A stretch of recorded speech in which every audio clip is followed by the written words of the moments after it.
Hello everyone, सभी का बहुत बहुत स्वागत है खान ग्लोबल स्टडीज़ में। मैं हूं आपकी इंग्लिश फैकल्टी जूही ज्ञान संदानी और आज के इस सेशन में हम करने वाले हैं बहुत सारे प्रैक्टिस क्वेश्चंस नाउन के। जैसा कि आप सभी को पता है कि नाउन जो कि हमारा बहुत ही पहला सा फाउंडेशन टॉपिक था, वो हमने लगभग 7 वीडियोस में कंप्लीट किया है, 7 क्लासेस ली हैं उसकी और हर एक कॉन्सेप्ट को एकदम डिटेल में समझा है, बहुत ही बारीकी से। हर वो कॉन्सेप्ट जो आपको एग्ज़ाम में पूछा जा सकता है और वैसे ही क्वेश्चंस की प्रैक्टिस वहाँ पर भी करवाई गई थी। और अब बारी है कि हम चेक करें कि जो कॉन्सेप्ट सीखे, जो क्वेश्चंस किए, क्या वो हमें याद हैं और कितने क्वेश्चंस हम लगा सकते हैं उस कॉन्सेप्ट्स के बेसिस पे। तो लेट्स गेट स्टार्टेड। एक बात मैं आप सबको बताना चाहूँगी कि ये जो पीडीएफ है 50 क्वेश्चंस की, मैंने आप लोगों के साथ ऑलरेडी शेयर कर रखी है। तो उम्मीद करती हूँ कि आपने वीडियोस भी देख रखे होंगे और इन पीडीएफ के क्वेश्चंस को भी आपने अच्छे से समझा और देखा होगा। ठीक है, लेट्स गेट स्टार्टेड। ये रहा पहला क्वेश्चन आपकी स्क्रीन पर। आपको क्या करना है, इसको पढ़ना है और सॉल्व करना है। ठीक है, स्पॉटिंग एरर का क्वेश्चन है। देखते हैं क्या लिखा हुआ है। In addition to being a famous physics, Hari is a great author. Question को पढ़कर, है ना, सबसे पहला काम स्पॉटिंग एरर में पूरे क्वेश्चन को एक गो में पढ़ना। ठीक है, उसके बाद एक एक सेक्शन को चेक करना, अगर वो सही है तो उसे डिलीट, मतलब उसे दोबारा नहीं देखना। ठीक है, in addition to being a, यहाँ पर कोई गड़बड़, कोई दिक्कत बिल्कुल नहीं। ठीक है, फेमस फिजिक्स। अब देखो फेमस फिजिक्स क्या होता है ना। फिजिक्स तो एक सब्जेक्ट है, नाउन एंड नंबर्स में याद है हमने फिजिक्स के बारे में पढ़ा हुआ है। फिजिक्स एक सब्जेक्ट है, तो अगर हरी फेमस था तो किस चीज़ के लिए फेमस था? वो फिजिसिस्ट था। क्या था? ना कि फिजिक्स था, बल्कि वो क्या था? वो एक फिजिसिस्ट था। ठीक है, क्या हो जाएगा यहाँ पे? वो एक फिजिसिस्ट था। ठीक है, he was famous for being a physicist, या फिजिक्स का एक्सपर्ट जिसको हम कह सकते हैं। ठीक है, बात समझ में आई? तो यहाँ प्रॉब्लम क्या थी? प्रॉब्लम ये थी कि ये जो फिजिक्स वर्ड है ये गलत लिखा हुआ था, इसको हमें करेक्ट करना था और यहाँ पर कौन सा शब्द लिखना था? फिजिसिस्ट, है ना। हरी क्या है? फिजिक्स नहीं है, हरी एक सब्जेक्ट नहीं है, हरी फिजिसिस्ट है। ठीक है, इज अ ग्रेट ऑथर। अच्छा, फिजिसिस्ट होने के साथ साथ वो क्या है? वो एक ग्रेट ऑथर भी है, एक लेखक भी है। तो अगर देखा जाए तो यहाँ पर जो गलती है वो आपके सेकेंड वाले पार्ट में है। ठीक है, चलिए आगे बढ़ते हैं, देखते हैं next question. The same board is used for chess as well as for draughts, है ना। चेस बोर्ड आप लोगों को पता होगा, चेस बोर्ड कैसा होता है ना। अभी क्या बोला जा रहा है? सेम चेस बोर्ड जो होता है ना, वही यूज किया जाता है किसके लिए? चेस के लिए भी और ड्रॉट के लिए भी। ड्रॉट्स भी एक गेम का नाम है ना, वो भी चेस की तरह ही बोर्ड होता है उसका। तो दोनों के लिए सेम बोर्ड का इस्तेमाल किया जाता है। The same board is, singular noun की बात कर रहे हैं, इज आया है, यूज्ड फॉर चेस, ठीक है, as well as for draughts, मतलब इसके लिए भी। तो यहाँ पर इस सेंटेंस में कोई एरर नहीं है, ये बिल्कुल सही है। ठीक है, बात समझ में आई? यहाँ पर कोई भी एरर नहीं है, ये था नो एरर का क्वेश्चन। अब प्रॉब्लम कहाँ आती है? इसी क्वेश्चन को, इसी तरह के क्वेश्चंस को सॉल्व करने में, क्योंकि हम नो एरर को पहचानने में थोड़ा सा टाइम लगाते हैं, पहले एरर ढूंढने में लगे होते हैं। तो ऐसा ज़रूरी नहीं है कि हर एक क्वेश्चन में आपको एरर मिले, कुछ नो एरर के भी हो सकते हैं। ठीक है, चलिए आगे बढ़ते हैं। Sheba had poisoned all her brother-in-laws in order to gain possession of the whole of the inheritance। ठीक है, शीबा के इरादे नेक नहीं थे, है ना। मतलब क्या किया उसने? सबको जहर दे दिया, पॉइजन दे दिया, है ना। all her मतलब ऑब्वियसली हम किसकी बात कर रहे हैं? more than one। किसकी बात कर रहे हैं? more than one की बात कर रहे हैं। ठीक है, मोर देन वन होगा। और ये जो नाउन है, याद है आपको, जो मैंने आपको नाउन फाउंडेशन में नाउन एंड नंबर की क्लासेस जब हमने की थी, तब मैंने आपको ये बताया था कंपाउंड नाउन का कॉन्सेप्ट, है ना। ब्रदर इन लॉज, तो हम यहाँ पर इसे प्लूरल बनाने के लिए, क्योंकि हम जाहिर सी बात है एक से ज़्यादा की बात कर रहे हैं, तो इसे प्लूरल बनना पड़ेगा। बट ये गलत तरीके से प्लूरल बना हुआ है। यहाँ पर जो वर्ड प्लूरल फॉर्म पे आएगा, जो नाउन प्लूरल फॉर्म पे आएगा, वो है brothers. All her brothers in law. Law में एस नहीं लगाया जाएगा, मेन वर्ड क्या है, ब्रदर है, इस नाउन पे एस लगाया जाएगा, मतलब इसको ही प्लूरल बनाया जाएगा। ठीक है, तो ये रहा आपका एरर वाला पार्ट। आंसर यहाँ पे क्या हो गया, बी। ठीक, बहुत ही बढ़िया। ये सारी चीजें हम कवर कर चुके हैं फाउंडेशन में। New research suggests that laziness might be a high intelligent sign. ध्यान से देखिए, न्यू रिसर्च, एक नई रिसर्च हुई जिसके आधार पे ये सजेस्ट किया गया है, तो सजेस्ट बिल्कुल सही है। न्यू रिसर्च सिंगुलर है, इस पे सिंगुलर वर्ब का लगना बिल्कुल सही है। दैट क्या बताती है भाई वो रिसर्च, कि जो लेजीनेस है, लेजीनेस NESS, मतलब ये क्या होता है, ये होता है आपका एब्स्ट्रैक्ट नाउन, है ना, ये क्या होता है, एब्स्ट्रैक्ट नाउन, NESS में एंड हुआ। माइट बी, हो सकता है ना, अ हाई इंटेलिजेंट साइन, कहते हैं ना कि जब जो जो आविष्कार हुए हैं, है ना, तो वो लेजीनेस की वजह से हुआ। अब हमें पंखा क्यों चाहिए था, पहले तो आपको याद है ना कि पंखा ऐसे ऐसे ऐसे ऐसे करके पंखा करा जाता था कपड़े से या कुछ ऐसा, है ना, बहुत मैनुअल लेबर लगता था वो काम करने में। तो जाहिर सी बात है जो लेजी और आलसी किस्म के इंसान हैं वो तो बिल्कुल नहीं करेंगे। तो उन्होंने क्या सोचा कि चलो कुछ किया जाए, है ना, चलो इसका कुछ ऐसा सोल्यूशन निकाला जाए कि हमें हाथ ना चलाना पड़े इतना। ठीक है, तो एक तरह से देखा जाए तो लेजीनेस की वजह से आइडिया आया होगा और उसके बाद ये सब चीज़ें हुई होंगी। तो एक ऐसी रिसर्च है जिसने सजेस्ट किया है कि लेजीनेस जो है ना, इट कैन, देखो आलस्य बुरी बात है, नहीं होनी चाहिए, बट यहाँ पर इसका दूसरा पहलू डिस्कस किया गया है कि it might be a high intelligent sign. अब देखो साइन यानी कि यहाँ पे क्या बोला जा रहा है, एक काइंड ऑफ सूचक हो सकता है ना, ये एक सूचक है। तो ये अपना ये नाउन है, यहाँ पे ये साइन मतलब क्या है, चिन्ह है, नाइन ये नाउन है। अब अगर देखा जाए तो ये इंटेलिजेंट, ये हो गया गड़बड़, ये यहाँ पर नहीं आना चाहिए था, यहाँ पर हमें क्या चाहिए, एडजेक्टिव फॉर्म पे ये दिया हुआ है, पर हमें क्या चाहिए, हमें यहाँ चाहिए नाउन फॉर्म। हाई इंटेलिजेंस किसका साइन हो सकता है, हाई इंटेलिजेंस का। ठीक है, तो ENCE अगेन ये एब्स्ट्रैक्ट नाउन होता है। ठीक है, ये क्या होता है, ये एब्स्ट्रैक्ट नाउन की कैटेगरी में आता है, ENCE इंटेलिजेंस साइन। ठीक है, क्लियर हो गई बात, इंटेलिजेंट नहीं होगा, तो यहाँ की एरर थी पार्ट सी में। ठीक, चलिए, The shopkeeper said that the fault was the manufacturer's responsibility. अब देखो यहाँ पे बोलते बोलते सही बोल ही दिया, है ना।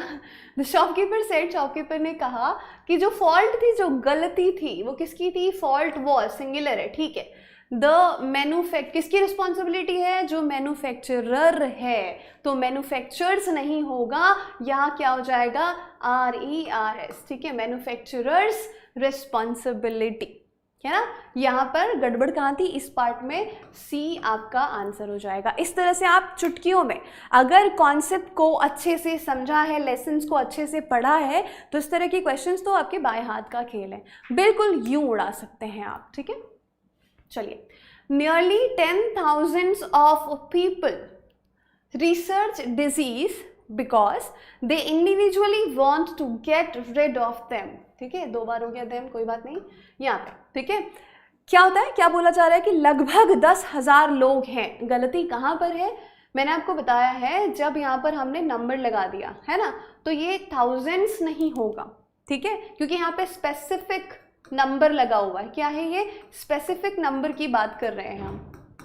क्या है ये, स्पेसिफिक डेफिनेट नंबर, मतलब ये हमें पता है कि हम 10,000 की बात कर रहे हैं। ठीक है, ऑफ पीपल। ठीक है, तो यहाँ पर गड़बड़ क्या है, ये सिंगुलर होगा जब ये स्पेसिफिक है। 10,000 पीपल, देखो 2 तरीके से बोल सकते हैं इसको, नियरली 10,000 पीपल रिसर्च, ऑफ को भी हटा दो। एक तरीका ये, क्योंकि नंबर दिया हुआ है, आप क्या करेंगे, 1000 जो कि एक नाउन है, इसमें से आप एस को हटाएंगे क्योंकि नंबर ऑलरेडी लगा हुआ है, और ऑफ को भी हटाएंगे। अब क्या हो जाएगा, nearly 10,000 people research disease because they individually want to get rid of them.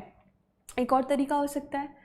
ठीक है, अभी यहाँ पर एक और तरीका जो है, जो मैंने आपको बताया है कि थाउजेंड्स ऑफ पीपल, तो फिर वो नियरली नहीं आएगा, है ना। यहाँ पर क्योंकि नियरली दिया हुआ है, लगभग बोला जा रहा है, तो किसी आंकड़े के आसपास की बात को ही तो लगभग कहेंगे ना, तो कोई स्पेसिफिक आंकड़ा देना यहाँ पर ज़रूरी है इसीलिए। बट जो मैं एक और तरीके की यहाँ पर बात कर रही हूँ वो इस क्वेश्चन में नहीं लगाकर क्या होता है, अगर हमको ऐसे ही बोलना होता है कि हज़ारों में लोग होते हैं, हमें नहीं पता आंकड़ा, हम दे रहे हैं हज़ारों में, तो यहाँ पर क्या कर सकते थे हम इसको थाउजेंड्स ऑफ पीपल, अगर इस तरह से लिखते तो ये बिल्कुल सही होता। कहने का मतलब ये है कि अगर हमें एग्जैक्ट नंबर नहीं पता है तो हम 1000 का प्लूरल कुछ इस तरीके से बना सकते हैं, बट क्योंकि हमें यहाँ पर नंबर दिया हुआ है, लगभग 10,000 के आसपास लोग हैं, है ना, इधर हो सकते हैं उधर हो सकते हैं, प्लस में या माइनस में, तो लगभग का आंकड़ा हमारे पास है, इसीलिए यहाँ पर आपने ये एस को भी हटाना है, ये ऑफ को भी हटाना है, ठीक है। तो इस हिसाब से हमारा आंसर क्या हो गया, ए। ठीक, चलिए अगला सवाल देखते हैं। ये रहा, She threw a handful of red chili powder into the eyes of the cashier who was carrying a bag of currency notes। ये देखो, इनके भी इरादे बड़े ही खराब है। क्या किया इन्होंने, मिर्च का पाउडर डाला, कैसे, मुट्ठी भर के मिर्च का पाउडर कैशियर की आंखों में फेंका, और क्योंकि उसे देख लिया था ये तो सूटकेस लेके जा रहा है, एक बैग लेके जा रहा है पैसों का, तो ये पैसे मुझे चाहिए, इसको अब क्या करें, तो ये तो गंदी हरकत की इन्होंने, है ना। शी थ्रू अ हैंडफुल, ये कहना बिल्कुल गलत है। रिमेंबर, मैंने आपको स्पूनफुल, कपफुल, हैंडफुल, है ना, ये सब कुछ अच्छे से नाउन में समझाया हुआ है। अगर आप में से कुछ ऐसे लोग हैं जिन्होंने नहीं देखा है, सीधे प्रैक्टिस क्वेश्चन देख रहे हैं, तो मैं आपसे रिक्वेस्ट करूंगी कि आप पहले जाएं, पुराने वीडियोस जो हैं इसके नाउन के, फाउंडेशन के, वो अच्छे से देखें, और उसके बाद जिस आत्मविश्वास से, जिस कॉन्फिडेंस से आप इनको सॉल्व करेंगे वो अलग लेवल पे होगा, ठीक है। चलिए, इस तरह से इसका प्लूरल नहीं बनाया जाता है। इसको किस तरह से प्लूरल बनाया जाता है, ये होता है हैंडफुल्स, है ना, ये किस तरह से बनाया जाता है, हैंडफुल्स होता है प्लूरल, ठीक है। अभी यहाँ पर क्या है, she threw a handful of red chilli powder into the eyes of, आ लिखा हुआ है, तो इसको एक और तरीका क्या हो जाएगा, एक तो पहली बात ये गलत तरीके से प्लूरल बना है, और ए लगा हुआ है तो ये प्लूरल होगा नहीं, हैंडफुल ऑफ, ठीक है। क्या हो जाएगा, she threw a handful of red chilli powder into the eyes of the cashier who was carrying the bag of this, ठीक है। तो पहली बात मैंने आपको बताया कि इसका प्लूरल कुछ इस तरीके से बनता है। दूसरी बात, क्योंकि यहाँ पे ए लिखा हुआ है, एक मुट्ठी भर, तो वहाँ पे हमें प्लूरल चाहिए ही नहीं, ठीक है। चलिए जी आगे बढ़ते हैं। ये रहा, it is very challenging to chase a huge score in the second inning, मतलब काफ़ी चैलेंजिंग होता है दूसरी पारी में स्कोर को चेज करना, जो हमको टारगेट मिला हुआ है कि इतना तो करना ही पड़ेगा, है ना। तो ये है सेंटेंस। अब देखो इसमें गड़बड़ क्या है, यहाँ पर जो गड़बड़ है वो इस पार्ट में है, पार्ट सी में है, ठीक है। क्या गड़बड़ है कि जो इनिंग वर्ड है ना, ये ऐसे नाउन्स में आता है जिनको हम हमेशा इस तरीके से लिखते हैं, ठीक है, जिनको हमेशा इस तरीके से लिखा जाता है, मतलब इनके साथ एस हमेशा होता है। ऐसे नाउन्स जो दिखते क्या है, प्लूरल हैं, होते सिंगुलर है, जिसमें न्यूज़, इनिंग्स, मैथमेटिक्स, इकोनॉमिक्स, ये सब पढ़ा था हमने, याद आया, वो नाउन एंड नंबर के कॉन्सेप्ट्स में मैंने आपको बताया हुआ है। सेकेंड इनिंग्स हो जाएगा, तो गलती यहाँ पे, पढ़ते हुए लग रहा बिल्कुल सही है ना। यही तो होता है ट्रैप इन नाउन्स का, इन क्वेश्चंस का। Okay, all the boys students are advised to attend the seminar positively, ठीक है, बहुत बढ़िया क्वेश्चन। यहाँ पर जो गड़बड़ है वो किस तरीके की है, हम किसकी बात कर रहे हैं, ऑल द बॉयज, सबसे पहली बात ऑल आया है, और काउंटेबल नाउन्स के लिए, मतलब एक से ज़्यादा की बात कर रहे हैं। सभी लड़के स्टूडेंट्स जो हैं, सभी छात्र छात्राएं नहीं, है ना। तो यहाँ पर क्या हो जाएगा, स्टूडेंट्स तो ठीक है क्योंकि हम ऑल बोल रहे हैं, ये प्लूरल होना बिल्कुल ठीक है, और ये प्लूरल क्या है, प्लूरल नाउन है, ठीक है। अब इसको क्या करना है, स्पेसिफाई किया गया कि भाई वो जो छात्र हैं, वो जो स्टूडेंट्स हैं, वो सारे के सारे बॉयज़ हैं, ठीक है। तो अब ये जो नाउन है इसके बारे में ही आपको जानकारी दे रहा है कि वो स्टूडेंट्स कैसे हैं, सारे लड़के स्टूडेंट्स हैं। तो ये जो है ना एक तरीके से काम कर रहा है एडजेक्टिव का, ना कि नाउन का। यहाँ पर ये नाउन का काम नहीं कर रहा, ठीक, समझे बात को, एक बार और समझिए। स्टूडेंट्स एक नाउन है और यहाँ पर ये प्लूरल नाउन की बात कर रहा है, ठीक है। अगर मैं बोलूँ all the students are advised, बिल्कुल ठीक है, कोई दिक्कत नहीं है। अब मुझे वहाँ पे क्या करना पड़ रहा है, स्पेसिफाई करना पड़ रहा है कि हम बात कर रहे हैं सिर्फ लड़के स्टूडेंट्स जो हैं उनकी। तो ये जो है बॉय वर्ड, क्योंकि एडजेक्टिव का काम कर रहा है इसीलिए सिंगुलर ही रहेगा, क्योंकि एडजेक्टिव का सिंगुलर या प्लूरल नहीं बनता, एडजेक्टिव को कभी भी हम प्लूरल नहीं बना सकते, इसीलिए ये क्या हो जाएगा, ऑल द बॉय स्टूडेंट्स, ठीक है। दूसरा तरीका, दोनों में एसएस नहीं आएगा, दोनों प्लूरल एक साथ नहीं होंगे, ठीक है। लॉजिक है कि ये एडजेक्टिव है और एडजेक्टिव का प्लूरल नहीं होता, ठीक है। अब क्यों एडजेक्टिव है, क्योंकि ये काम एडजेक्टिव का कर रहा है यहाँ पे।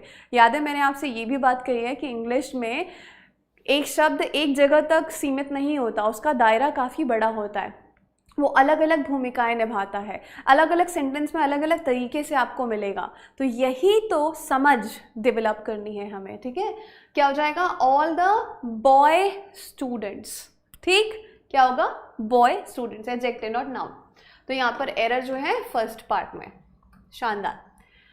These dresses made from silks are really very smooth and shiny पर अ बिट कॉस्टली। भाई सिल्क की ड्रेसेस है ना, तो वो तो कॉस्टली होंगी होंगी। अभी देखो गड़बड़ कहाँ पर हो गई, ठीक है। दीज लिखा है, ड्रेसेस लिखा है, बात पक्की सही है, ठीक है, क्योंकि ये प्लूरल ये प्लूरल। मेड फ्रॉम किससे बनाई गई है बताया जा रहा है, ठीक है। किससे बनाई गई है भाई ड्रेसेस, सिल्क से। अब ये सिल्क्स क्या होता है भाई, हम रेशम की बात कर रहे हैं, किसकी बात कर रहे हैं, रेशम से बनाया गया है। तो रेशम को क्या कहा जाता है इंग्लिश में, सिल्क कहा जाता है। ये एक मटेरियल है कि नहीं, ये एक मटेरियल है और जो मटेरियल होता है वो हमेशा अनकाउंटेबल होता है।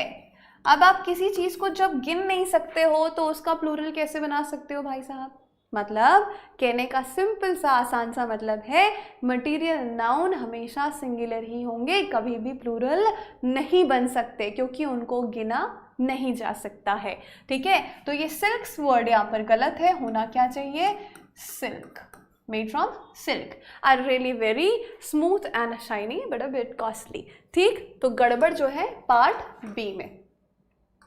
चलिए, my brother went to the garage and found that the car's wheel was damaged, है ना। तो मेरा भाई गया गराज में और उसको पता देखा उसने वहाँ पे कि गराज में जो कार का चक्का है वो तो डैमेज हो गया। अब बात कर रहे हैं किसकी हम, कार की। तो क्वेश्चन है कि ये लिविंग है या नॉन लिविंग है, आंसर है कि ये है नॉन लिविंग। क्या है ये, नॉन लिविंग, ठीक है। अभी नॉन लिविंग के लिए हम क्या लगाते हैं, अपोस्ट्रोफे एस लगाते हैं पोजेशन दिखाने के लिए या फिर ऑफ लगाते हैं, तो आंसर होगा यस, हम ऑफ लगाते हैं। कार्स व्हील क्या हो जाएगा, wheel of the car, that the wheel of the car was damage, ठीक है। तो यहाँ पर क्या आएगा, ऑफ आएगा, मतलब गलती कौन से पार्ट में है, सी में। नाउन एंड केसेस जब मैंने आपको पढ़ाया है, नाउन में केसेस में सबसे इंपॉर्टेंट केस डिस्कस किया था मैंने, पजेसिव केस, अधिकार जो बताते हैं नाउन के, बहुत इंपॉर्टेंट है। मैंने तब भी आपसे कहा था अगर आप नहीं देख पाए हैं वीडियो या कुछ चीज़ें भूल गए हैं, कोई दिक्कत नहीं है, वीडियोस आपके पास अवेलेबल हैं, ज़रूर उनको अच्छे से देखिए, ठीक है। चलिए, she asked me to eat 2 breads and some butter for breakfast, ठीक है भाई, ब्रेकफास्ट करने की बात हो रही है, ब्रेकफास्ट में ब्रेड एंड बटर खाने की बात हो रही है, पर बात एक गलत हो रही है। वो गलत बात क्या है यहाँ पे कि भाई 2 ब्रेड्स नहीं होता। ये जो ब्रेड है ना, भले ही आपने क्या किया, आपने ब्रेड खाई है ना, 2 ब्रेड खाई, ऐसा हिंदी में हम कहते हैं, बट ये 2 ब्रेड नहीं खाई आपने, 2 स्लाइसेस खाई हैं, ब्रेड की 2 स्लाइसेस खाई हैं आपने। तो ब्रेड को आप प्लूरल नहीं बना सकते, ब्रेड्स खाया मैंने आज, नहीं भाई, बिल्कुल नहीं, ठीक है। ये हो जाएगा 2 slices ऑफ ब्रेड।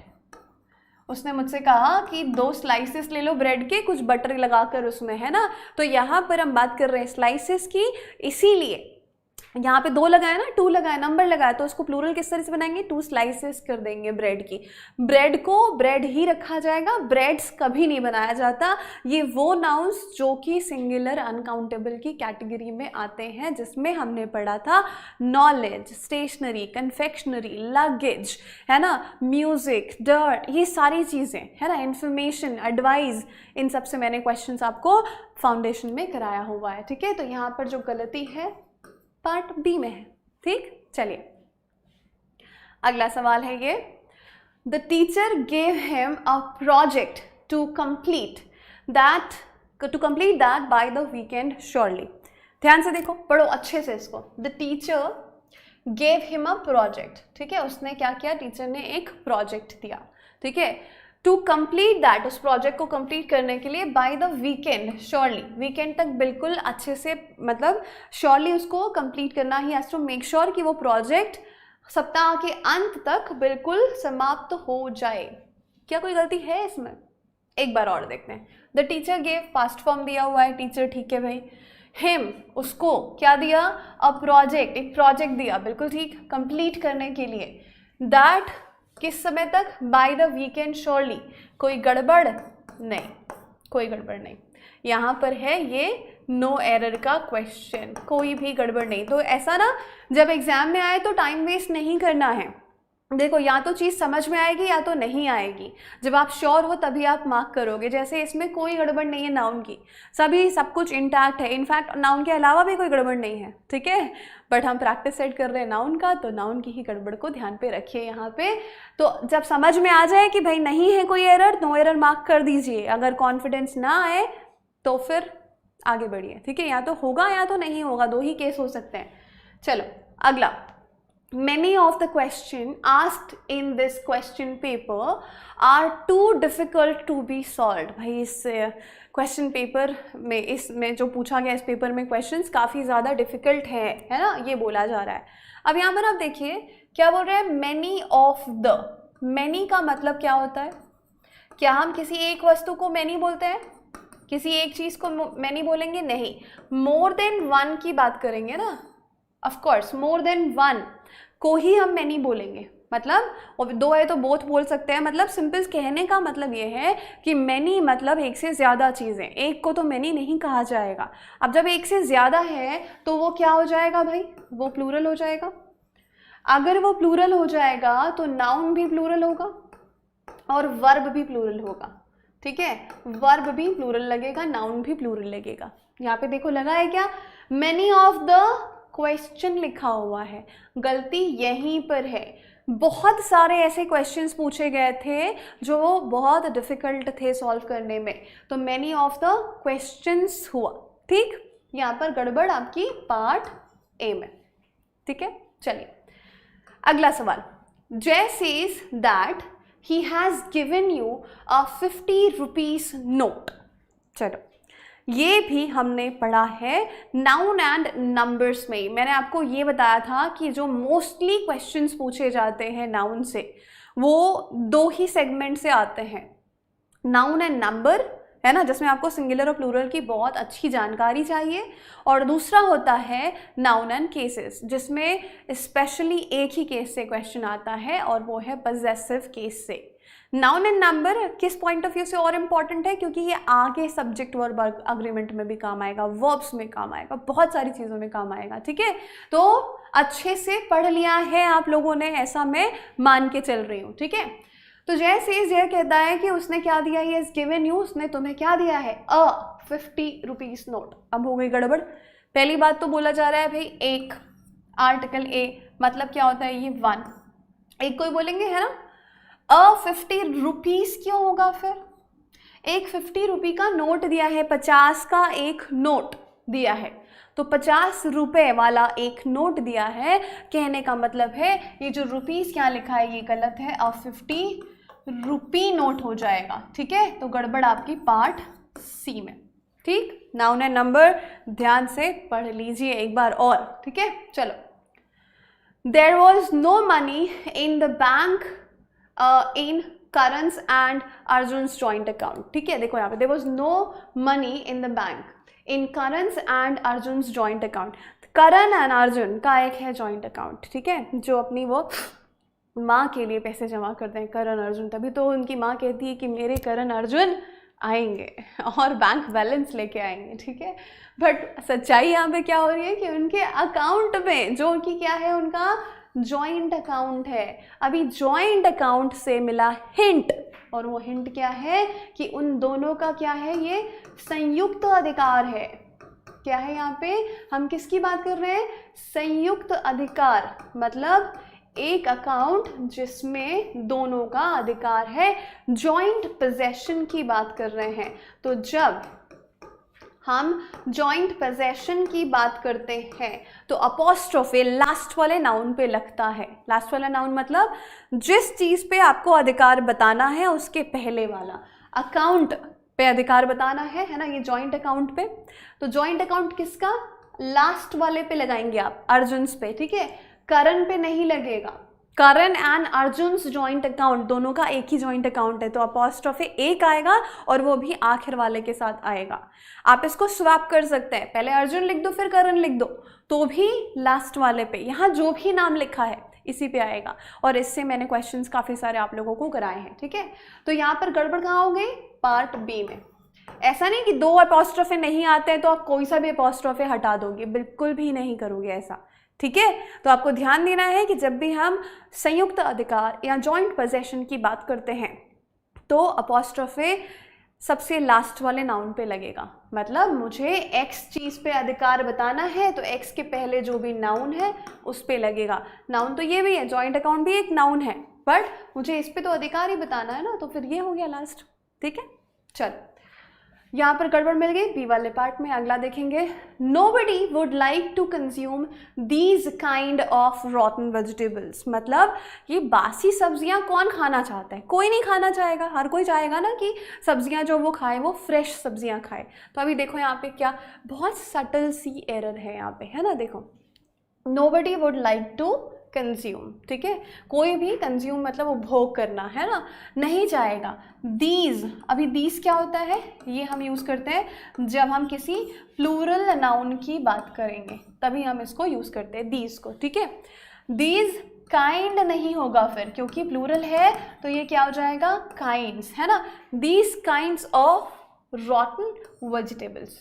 तो ये तो बाकी सही है, गड़बड़ कहाँ थी, गड़बड़ थी यहाँ पे, ये जो काइंड है ये हो जाएगा काइंड्स। मतलब आपका आंसर हुआ पार्ट सी, ठीक। तो बस छोटी छोटी चीज़ें हैं जो आपको ध्यान देनी है, बाकी ज़्यादा टाइम नहीं लगने वाला अगर आपने अच्छे से पढ़ा हुआ है। ऐसे क्वेश्चंस आप सेकेंड्स में सॉल्व कर सकते हैं, ठीक है, बात आई समझ में। चलो जी, a ton's weight is too heavy for anyone to carry on his shoulder, ठीक है।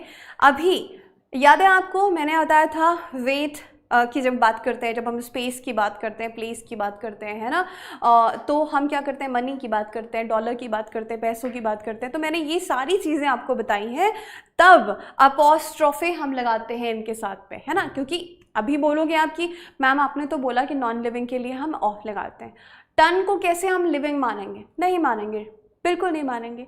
पर मैंने कुछ एक्सेप्शंस आपको कराए थे, ठीक है, नाउन एंड केसेस वीडियो में, ठीक है, जहाँ पर मैंने पॉजेसिव केस को डिस्कस किया है। वहाँ पर जो वज़न बता रहा हो, मेजरमेंट बता रहा हो, जो स्पेस की बात कर रहा हो, उन नाउन्स के साथ हम क्या लगाते हैं, अपॉस्ट्रोफी लगाते हैं। तो ये बात तो पक्की है कि यहाँ तक ये बिल्कुल सही है। A ton's weight is too heavy for anyone, किसी के लिए भी, भाई 1 टन का वेट उठाना तो बहुत बड़ी बात है ना, बहुत हैवी होगा वो। To carry on his shoulder is too heavy to carry, है ना, टू हैवी फॉर एनीवन, किसी के लिए भी, to carry on his shoulder. भाई आप शोल्डर पे, कंधों पे 1 टन का वेट उठा सकते हैं क्या, उठा सकते हैं, बताओ। नहीं, है ना। तो ये बिल्कुल सही है, यहाँ पर कोई गड़बड़ एक्चुअली है ही नहीं। अ टन्स वेट, अभी ये क्या हो सकता है, ये उन स्टूडेंट्स के लिए जिन्होंने कॉन्सेप्ट नहीं पढ़ा है ना, या कुछ आधा अधूरा पढ़ा है, तो बोलेंगे इसमें कैसे लगाए, तो लिविंग पे लगाते हैं, तो वो गड़बड़ करके आ जाएंगे पार्ट ए को। यही तो चेक करता है एग्जामिनर, और यही आपको भी चेक करना है कि कॉन्सेप्ट पढ़ने के बाद आप कितने अच्छे से उनको अप्लाई कर पा रहे हो, ठीक है। गड़बड़ हो रही है तो कोई दिक्कत नहीं है, अभी कर लो, अभी संभल जाओ, ठीक है। The cattles and sheeps are grazing in the meadow. ठीक है, यहाँ पे देखो क्या बात बोली जा रही है कि जो जानवर है जिसमें भेड़ है और बाकी सारे पशु हैं वो क्या कर रहे हैं, चर रहे हैं। ठीक है, गड़बड़ कहाँ पे है, आप लोग, मुझे पूरा भरोसा है कि क्वेश्चन को देखते ही समझ गए कि गड़बड़ जो है पार्ट ए में है, क्योंकि ये जो दोनों लिखे हैं ना ये बिल्कुल गलत लिखे हैं। कभी भी कैटल एक ऐसा नाउन है जो हमेशा प्लूरल होता है। ठीक है, प्लूरल, ये हमेशा प्लूरल होता है ना। कौन सी कैटेगरी में आता है ये, ऑलवेज प्लूरल की कैटेगरी में, ऑलवेज प्लूरल। शीप जो होता है ना, शीप फ्लेक्सिबल है, इसको आप जो चाहे वो बना लो, सिंगुलर बना लो, प्लूरल बना लो, but without any change, without any change in it. ठीक है, इसमें कोई चेंज नहीं हुआ। शीप को आप शीप्स नहीं बोलोगे, शीप को शीप ही बोलोगे, चाहे वो आप एक शीप की बात कर रहे हो, चाहे आप 4 की बात कर रहे हो, 5 की बात कर रहे हो, झुंड की बात कर रहे हो, शीप को शीप बोलोगे। ठीक है, वैसे ही कैटल की बात करेंगे तो कैटल एक प्लूरल नाउन होता है और इसको आप और एस लगाकर प्लूरल नहीं बना सकते। ठीक है, तो ये क्या हो जाएगा, ये एस हटा दो, ये एस हटा दो। अब बोलो the cattle and sheep are grazing in the meadows. बिल्कुल सही, मतलब जो गड़बड़ है वो पार्ट 1 में, पार्ट ए में। ठीक, इतना सिंपल क्वेश्चन, मैं तो विश करती हूँ कि ऐसे ही क्वेश्चन और एसएससी में ट्रस्ट मी बहुत डिफिकल्ट क्वेश्चन आते ही नहीं है ना। सिर्फ आपको जो सीखा उसको बहुत अच्छे से माइंडफुल तरीके से यूज करना है। ठीक है, they are awaiting advices from their headquarters. कितने वो लोग हैं जिनको पढ़ते ही समझ में आया, कमेंट करिएगा। ठीक है, दे आर अवेटिंग, वो वेट कर रहे हैं, वो इंतजार कर रहे हैं, किस चीज़ का, अवेटिंग, इंतजार कर रहे हैं किसी चीज़ का, एडवाइसेस फ्रॉम देयर हेडक्वार्टर्स। अभी देखो ये जो टर्म है एडवाइसेस, इंग्लिश में ऐसा कोई टर्म एग्जिस्ट ही नहीं करता है, कभी भी नहीं, नेवर। ठीक है, अगर आप बोलोगे नहीं मैम करता है तो आपने ना देखने में कुछ गलती की है। ठीक है, ये वाला एडवाइसेस हो सकता है। ठीक है, ये वाला एडवाइसेस नेवर नेवर नेवर, कभी नहीं, मतलब कभी नहीं। ठीक है, सीई जब आता है एडवाइस, है ना, ये हम बात करते हैं सलाह, ये क्या है, सलाह की बात कर रहे हैं। ठीक है, ये हम बात कर रहे हैं सलाह की, ये एडवाइस, इसमें एस कभी नहीं लगेगा, ये होता है नाउन। ठीक है, अभी इसी का ये क्या है, ये वाला, ये होता है इसका वर्ब फॉर्म। अब भाई अब वर्ब है तो वर्ब को तो आप S E S E D सब लगा सकते हैं, कोई दिक्कत वाली बात नहीं है। यहाँ पर दिक्कत कहाँ पे आई है कि आपने नाउन के साथ छेड़छाड़ कर दी और हो गई गड़बड़, है ना। नाउन के साथ यहाँ पर छेड़छाड़ नहीं करनी थी, स्पेशली उस नाउन के साथ जो प्लूरल बनता ही नहीं है, क्योंकि वो किस में आता है, अनकाउंटेबल नाउन। किस में आता है भाई, वो आता है अनकाउंटेबल नाउन्स में। ठीक, तो ये हो जाएगा एडवाइस। गड़बड़ थी पार्ट बी में। अब एक और बात समझो, इसमें एक और तरीके से आपको एग्जामिनर एरर पूछ सकता है, वो क्या है, हेड क्वार्टर्स। ठीक है, इसको क्या कर देगा, सिर्फ हेड क्वार्टर कर दिया तो भी गड़बड़ हो जाएगी, है ना, सिर्फ हेड क्वार्टर कर दिया तो भी गड़बड़, हेड क्वार्टर्स ही बोला जाता है। तो एक और तरीका गड़बड़ करने का या फिर एक और तरीका आपको टेस्ट करने का। ठीक है, चलो देखते हैं आगे। There is no place in this compartment. कोई गड़बड़ नजर आ रही है इसमें, देखने में तो बिल्कुल नहीं लग रहा, ना ही पढ़ने में लग रहा है। There is no place in this compartment. ठीक है, सिंपल सी बात बोली गई है, बट यहाँ पर गड़बड़ है। यहाँ सीखेंगे आप कुछ नया। देखिए, देयर इज नो प्लेस का एक कंपार्टमेंट है, मान लिया हमने ये एक कंपार्टमेंट है। ठीक है, ये कंपार्टमेंट है। अब यहाँ पर, ठीक है, इस कंपार्टमेंट में मान लेते हैं 5 लोग रहते हैं। ठीक है, ये अलग अलग 1 2 3 4 5 6 लोग रहते हैं। ठीक है, 6 लोग रहते हैं, बट थोड़ा सा ना ऐसा हो रहा है कि कंजस्टेड रहते हैं, समझिएगा बात को ध्यान से। तो ये एक कंपार्टमेंट है ना, ये कंपार्टमेंट जिसमें 6 लोग रहते हैं, 7वां मेंबर यहाँ पे आता है और कहता है भाई मुझे भी रहना है। ठीक है, तो अभी यहाँ पर क्या है, ये ऑलरेडी ये 6 लोग डिवाइड कर रखे हैं, इसको कहाँ सर पे बैठाएंगे, बिल्कुल जगह ही नहीं है वहाँ पे। तो यहाँ पर जगह मतलब आप प्लेस नहीं बोलेंगे, there is no room in this compartment. ठीक है, मतलब प्लेस यानी क्या होता है, जगह होता है, बट ये ब्रॉडर सेंस में है ना। प्लेस यानी एक कोई जगह, एक कोई घर, एक कोई दुकान, एक कोई रेस्टोरेंट, एक कोई होटल जिसको आप ओन करते हैं, प्लेस, ठीक है, वो आपकी प्लेस है, दैट्स माई प्लेस। ठीक, अब मुझे एक बात बताओ, ब्रॉडर सेंस में समझना है इसको, बट अगर हम उसी प्लेस में थोड़े से, इसी बड़े प्लेस में हम छोटे से स्पेस की बात करेंगे, है ना, तो ये बोला जाएगा, जैसे मान लो कि एक काउच में, एक सोफ़ा में, है ना, एक सोफ़ा में जिसमें 4 लोग की कैपेसिटी है बैठने की, 4 लोग बैठ सकते हैं, ठीक है, 5वां भी आके कहता है कि मुझे भी बैठना है, तो आप बोल सकते हैं there is no room for you, there is no room for you to sit here on the sofa, नहीं, वहाँ आप बोलेंगे रूम, ठीक है, क्योंकि आप एक बड़े प्लेस में से छोटे स्पेस की बात कर रहे हैं, समझे, तो वहाँ पे होगा रूम। वैसे ही यहाँ पे प्लेस नहीं, यहाँ पे भी होगा रूम, ठीक है। तो गड़बड़ कौन सी पार्ट में हो गई, पार्ट बी। बहुत नई चीज़, बहुत अच्छी चीज़ सीखी आपने यहाँ पे, इस तरीके से भी एरर पूछी जा सकती है ना। तो हमको प्रिपेयर रहना भाई, हर चीज़ के लिए हमको अच्छे से प्रिपेयर्ड रहना है। Arya knows nothing about her whereabouts, ठीक है, एक और नई चीज़ है ना, जो चीज़ें आपको लगता है कि फाउंडेशन में हर चीज़ कवर की गई है, कुछ चीज़ें जो मुझे लगा कि आपको सीधे प्रैक्टिस सेट में देनी चाहिए, वो मैंने यहाँ दी समझाने के लिए। आप समझिए कि यहाँ पर जो गलती है ना, वो है इस पार्ट में, क्योंकि ये कुछ इस तरीके से लिखा जाता है, वेयर अबाउट्स, ये पूरा का पूरा एक नाउन है ना, ये पूरा का पूरा एक नाउन है। मतलब वेयर अबाउट्स मतलब, अगर मैं एकदम आसान सी भाषा में बोलूँ ना, तो हम बात कर रहे हैं ठिकाना, कोई ठिकाने, उसके ठिकाने का मुझे पता नहीं है, ठीक है, उसके जो जहाँ पर वो गया है, वेयर अबाउट्स कहाँ है, किस लोकेलिटी में, किस घर में, किसके साथ, नहीं पता, तो वो कहाँ उसका ठिकाना है अभी, ये मुझे नहीं पता, ठीक है। तो मुसाफिर है वो यारो, कहाँ है पता नहीं, उसका ना घर है ना ठिकाना, और होगा तो मुझे पता नहीं, ठीक है। तो आर्या नोज नथिंग मतलब उसे कुछ नहीं पता है अबाउट हर वेयर अबाउट्स, की वो कहाँ है, किधर मिलेगी, किधर गई है, वेयर अबाउट्स एक साथ। अलग अलग करोगे तो वेयर एक अलग पार्ट ऑफ स्पीच है, अबाउट एक अलग पार्ट ऑफ स्पीच है। अबाउट एक प्रेपोजिशन हो जाएगा, वेयर हम क्या बोलते हैं, हम एडवर्ब की बात करते हैं, तो वो वेयर हो जाएगा, है ना, क्वेश्चन वाला, इंटरोगेटिव वाला। तो यहाँ पर इन दोनों को साथ में मिला दिया और एस लगा दिया, ये बन गया भाई साहब नाउन, है ना, वेयर अबाउट्स, ठिकाना, ठीक है। चलो next question, the committee were not happy with the decision taken by the chairman of the company, ठीक है। ध्यान से देखो क्या लिखा हुआ है यहाँ पे, हम बात कर रहे हैं कमिटी की, है ना, और committee were not happy with the decision, वो खुश नहीं है जो निर्णय लिया गया चेयरमैन के द्वारा, कंपनी के चेयरमैन ने कोई डिसीजन लिया और उस डिसीजन से ये जो कमिटी है वो खुश नहीं है।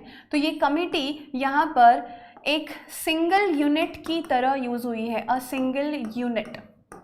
अब कमिटी में ज़रूरी थोड़ी है कोई एक मेंबर से थोड़ी ना कमिटी बनती है, एक से ज़्यादा ही मेंबर्स की बात कर रहे हैं हम।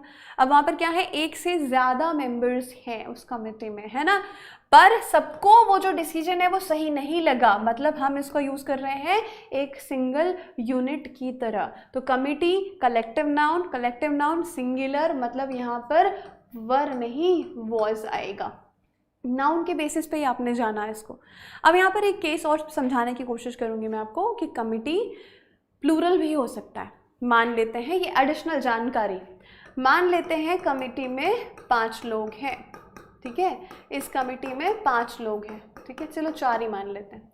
अब इस 4 में से 2 ने बोला ये डिसीजन जो है सही नहीं है, ये 2 ने बोला कि नहीं डिसीजन सही है। अब यहाँ पर कितने मत हो गए, कितनी राय हो गई, 2 राय, 2 मत हो गए, है ना, 2 में विभाजित होगा। अब ये नहीं है ज़रूरी कि 2-2 ही हो सकता है किसी एक का कहना अलग है और 3 एक साथ है ना, केस कुछ भी हो सकता है, मतलब एक नहीं रहे ये, इनका जो डिसीजन है आपस में मतभेद हो गया मतलब एक से ज़्यादा मत आ गए, एक से ज़्यादा मत या एक से ज़्यादा राय की बात करेंगे तो ये कमिटी डिवाइड हो चुकी है। अब इस कमिटी को हम प्लूरल बोल सकते हैं, the committee were divided in their decision. But जब तक वो एक सिंगल यूनिट की तरह है, जब तक उसका पूरा एक कहना कि हाँ भाई हम 5 के 5 या 4 के 4 जो है इस बात का खंडन करते हैं, हमें ये समझ में नहीं आया ये डिसीजन क्यों लिया गया, तो 4 का मत क्या है, 1 है, ठीक। ये थी आपकी एडिशनल जानकारी। चलिए, the first innings was lost by the RCB। कोई शक, कोई गड़बड़? बताओ। हम बात कर रहे हैं द फर्स्ट इनिंग्स, ऐसा क्वेश्चन किया हमने, सेकेंड इनिंग्स की बात की थी, फर्स्ट इनिंग्स बिल्कुल सही लिखा हुआ है, ऐसे ही लिखा जाएगा। Was lost by the RCB, बिल्कुल सही, कोई गड़बड़ नहीं, मतलब ये हो गया नो एरर। ये क्वेश्चन क्यों लिया गया था? ताकि आपको ये कॉन्सेप्ट इधर पे बैठ जाए, ठीक है। चलिए, और ये है आपका आज का लास्ट क्वेश्चन, ठीक है। The boss said that he appreciated his staffs coming in time and cooperating him, ठीक है।